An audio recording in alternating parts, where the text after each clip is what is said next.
comme d'ailleurs la France le défend depuis 2018, permettre de régler de manière durable les questions nucléaires, balistiques, régionales qui ont trait à l'Iran. Nous l'avons dit et redit depuis le début de ce conflit, depuis peut-être 40 jours, c'est en effet par la négociation que nous pourrons apporter les garanties de sécurité nécessaires à la stabilité dans toute la région. Et donc l'annonce de ce cessez-le-feu est une très bonne chose.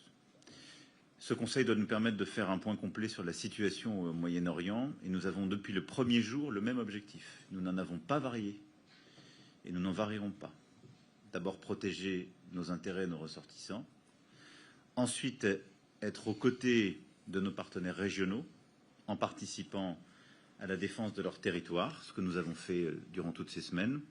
Et enfin, travailler à la désescalade pour ramener la paix et la liberté de navigation dans la région et œuvrer aux côtés de ceux qui ont les situations les plus complexes. À ce titre, nous aurons à évoquer durant ce Conseil la question du détroit d'Ormuz et la question du Liban, qui sont parmi les plus délicates. Sur le détroit d'Ormuz, l'Iran a annoncé être prêt à débloquer celui-ci, ce qui est une bonne chose.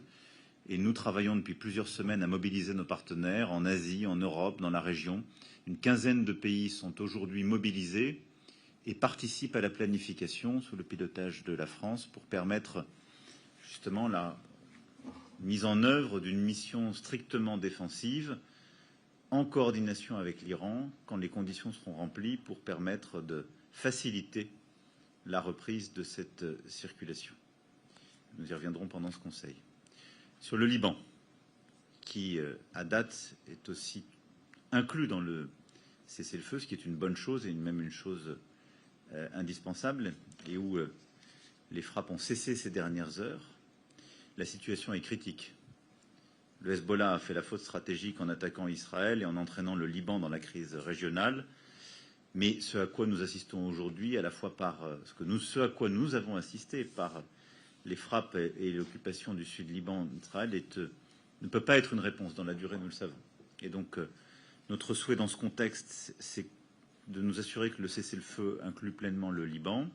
C'est d'autre part de nous assurer que le mécanisme de coordination qui existe depuis plusieurs mois et qui inclut les États-Unis et la France soit pleinement réactivé. Et c'est de renforcer le soutien aux forces armées libanaises pour pleinement reprendre le contrôle de leur territoire et lutter efficacement contre le Hezbollah. Là aussi, nous aurons à y revenir et à coordonner la manœuvre pour permettre d'être utiles.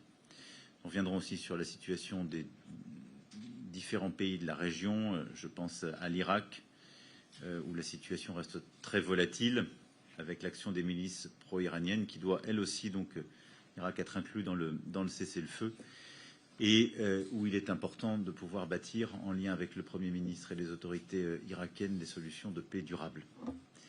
Enfin, nous aurons à évoquer les conséquences économiques et énergétiques du conflit et les impacts du cessez-le-feu pour nos compatriotes et pour l'Europe. Permettez-moi d'avoir un tout dernier mot avant que nous commencions les travaux de ce Conseil pour saluer la libération de Cécile Kohler et Jacques Paris et le profond soulagement pour nous tous. J'aurai l'occasion de les recevoir en fin de matinée.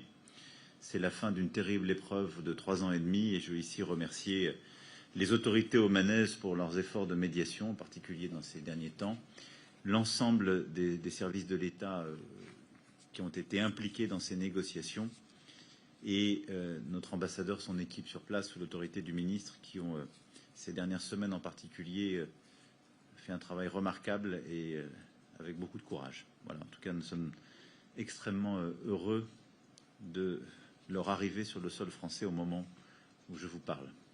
Merci beaucoup.